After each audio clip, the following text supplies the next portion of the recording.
नमस्कार मित्रों, मैं हूं सीएम मिश्रा और ये है इस सीरीज का 3rd एपिसोड जिसमें हम 10 क्वेश्चन डिस्कस करेंगे।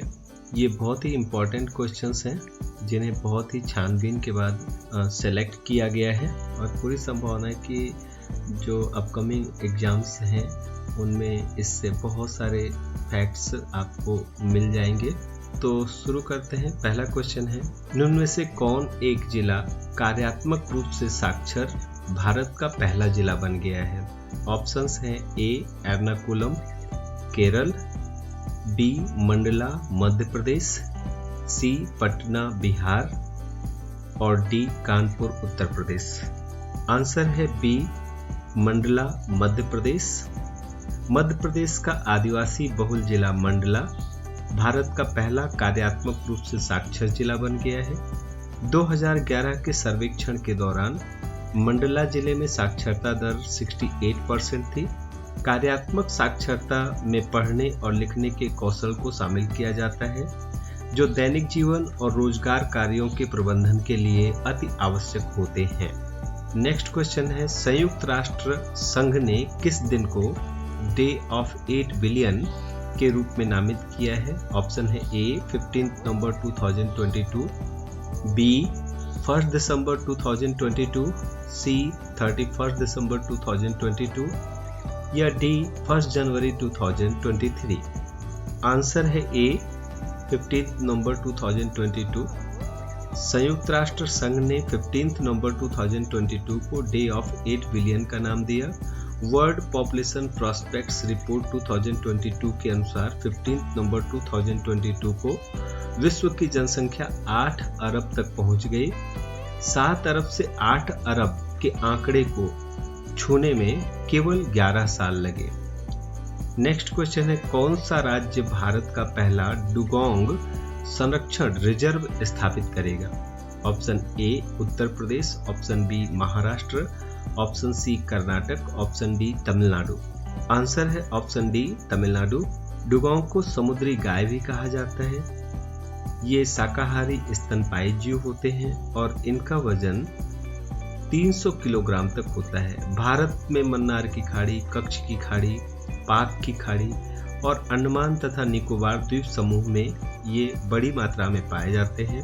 डुगोंग को international union of conservation for nature ने संकट प्राय प्रजातियों की रेड डेटा बुक में शामिल किया है। तमिलनाडु सरकार द्वारा पाक खाड़ी में 500 वर्ग किलोमीटर के क्षेत्र में भारत का पहला डुगोंग कंजर्वेशन रिजर्व स्थापित किया जा रहा है। नेक्स्ट क्वेश्चन है, मध्य प्रदेश बाल संरक्षण आयोग के नवनियुक्त अध्यक्ष कौन है? Option A Basant Pratap Singh, B Anurag Pandey, C Dravindra More, option D Awadhesh Singh. Answer है सी द्रविंद्र मोरे।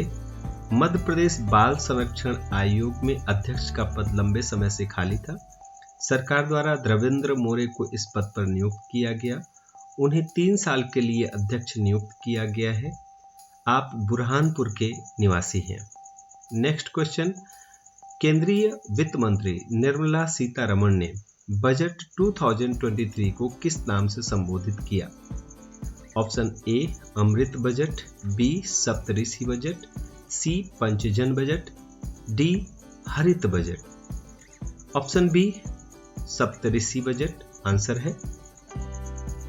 केंद्रीय वित्त मंत्री निर्मला सीतारमण ने वर्ष 2023-24 के बजट को सप्तऋषि की संज्ञा दी क्योंकि इसमें देश के समग्र विकास हेतु 7 बिंदुओं पर फोकस करने की बात कही गई है। वित्त मंत्री निर्मला सीतारमण ने जिन 7 बिंदुओं को अर्थव्यवस्था की रीढ़ बताया वे हैं समावेशी विकास, वंचितों को वरीयता, बुनियादी ढांचे और निवेश, क्षमता विस्तार, हरित विकास, युवा शक्ति और वित्तीय क्षेत्र। नेक्स्ट क्वेश्चन, संयुक्त राष्ट्र विकास कार्यक्रम यानी UNDP के वर्ष 2021 के मानव विकास सूचकांक में भारत की रैंक कितनी है? ऑप्शन है A 132, option B 123, option C 101, option D 102। Answer है ए 132।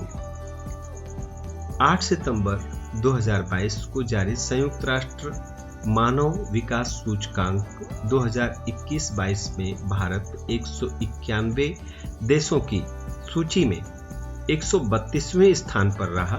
पिछले साल देश 131वें स्थान पर था। रिपोर्ट के अनुसार कोविड महामारी के प्रकोप, यूक्रेन पर रूस के आक्रमण और जलवायु संकट ने 90% देशों के मानव विकास सूचकांक पर बुरा असर डाला है। नेक्स्ट क्वेश्चन, नोबेल शांति पुरस्कार 2022 से सम्मानित अलेस बियालियात्स्की किस देश के निवासी हैं? Option A Yugoslavia, B Ukraine, C Belarus, D Estonia. उत्तर है सी बेलारूस। नोबेल शांति पुरस्कार 2002, यह पुरस्कार बेलारूस के एलेस बियालियात्स्की को 1980 से बेलारूस में लोकतांत्रिक आंदोलन व मानवाधिकारों के लिए लड़ाई लड़ने हेतु दिया गया। साथ ही यह पुरस्कार मेमोरियल नामक संगठन को भी प्रदान किया गया, जिसकी स्थापना 1987 में पूर्व सोवियत संघ में हुई थी। इसका उद्देश्य साम्यवादी संगठन के शिकार पीड़ितों की मदद करना था। इसी के साथ सेंटर फॉर सिविल लिबर्टीज संगठन को भी यह पुरस्कार प्रदान किया गया। इसकी स्थापना 2007 में यूक्रेन में की गई थी। यह संगठन मानवाधिकार और लोकतांत्रिक रक्षा के लिए मजबूती से कार्य कर रहा है। 2022 का साहित्य का नोबेल पुरस्कार फ्रांस की नागरिक एनी एनाक्स को दिया गया। अपने लेखन में सामाजिक असमानता पर ध्यान केंद्रित किया है। इनके द्वारा रचित प्रमुख पुस्तकें एक्सटीरियर्स व थिंक सीन्स हैं। केमिस्ट्री का नोबेल प्राइज संयुक्त राज्य अमेरिका के कैरोलिन बर्टोजी व बैरी शार्पलेस और डेनमार्क के मॉर्टन मेल्डल को दिया गया। इन्हें यह पुरस्कार क्लिक केमिस्ट्री और बायो ऑर्थोगोनल केमिस्ट्री के लिए दिया गया है। क्लिक केमिस्ट्री और बायो ऑर्थोगोनल केमिस्ट्री का इस्तेमाल भविष्य में जीवों और इंसानों के शरीर में ऐसे मॉलिक्यूल्स के निर्माण के लिए होगा जो उन्हें बीमारी से मुक्त बेहतर जीवन दे सके या फिर बीमारियों से बचा सके। क्लिक केमिस्ट्री असल में समान व्यवहार रखने वाले छोटे छोटे मॉलिक्यूल्स को जोड़ने की प्रक्रिया है। इसे बायो कंजुगेशन कहते हैं। बैरी शार्पलेस को यह पुरस्कार दूसरी बार दिया गया। पहली बार इन्हें नोबेल प्राइज 2001 में मिला था। 2022 में मेडिसिन का नोबेल प्राइज स्वीडन के स्वांते पाबो को दिया गया। उन्हें यह पुरस्कार विलुप्त होमोनिन और मानव जीनोम विकास से संबंधित उनकी खोजों के लिए दिया गया। होमो सैपियंस लगभग 3 लाख वर्ष पहले अफ्रीका में पहली बार दिखाई दिए थे, जबकि निकटतम ज्ञात पूर्वज निएंडरथल अफ्रीका के बाहर विकसित हुए और 4 लाख वर्ष से 30,000 वर्ष पहले तक यूरोप और पश्चिमी एशिया में उनकी आबादी थी, जहां से वे विलुप्त हो गए। फिजिक्स का नोबेल प्राइज फ्रांस के एलन एस्पेक्ट, अमेरिका के जॉन ए क्लासर व ऑस्ट्रिया के एंटोन जिलिंगर को दिया गया। उन्हें यह पुरस्कार क्वांटम एंटेंगलमेंट से संबंधित अध्ययन के लिए दिया गया है। इसी के साथ इकोनॉमिक्स का नोबेल प्राइज 3 अमेरिकी अर्थशास्त्रियों बेन बर्नानके, डगलस डायमंड और फिलिप डायबेविगो को दिया गया। इन तीनों पुरस्कार विजेताओं को वित्तीय संकट के दौरान अर्थव्यवस्था में बैंकों की भूमिका पर शोध करने के लिए यह पुरस्कार प्रदान किया गया। Next question, zero green house gas emission राष्ट्र बनने के लिए भारत को किस वर्ष तक अपनी सौर ऊर्जा क्षमता को 5,630 गीगावाट तक बढ़ाना होगा? ऑप्शन ए 2040 तक, ऑप्शन बी 2050 तक, ऑप्शन सी 2070 तक और ऑप्शन डी 2080 तक। उत्तर है ऑप्शन सी 2070 तक। नेट जीरो एमिशन प्राप्त करने के लिए भारत की कुल स्थापित सौर ऊर्जा क्षमता को 2070 तक 5,630 गीगावाट तक बढ़ाने की आवश्यकता होगी। यह जानकारी हाल ही में ऊर्जा, पर्यावरण और जल परिषद द्वारा प्रकाशित की गई। नेक्स्ट क्वेश्चन, भारत की नवीनतम महारत्न कंपनी कौन सी है? Option A engineers India limited, option B Hindustan aeronautical limited, option C power finance corporation limited, option D Mahanagar telephone Nigam limited.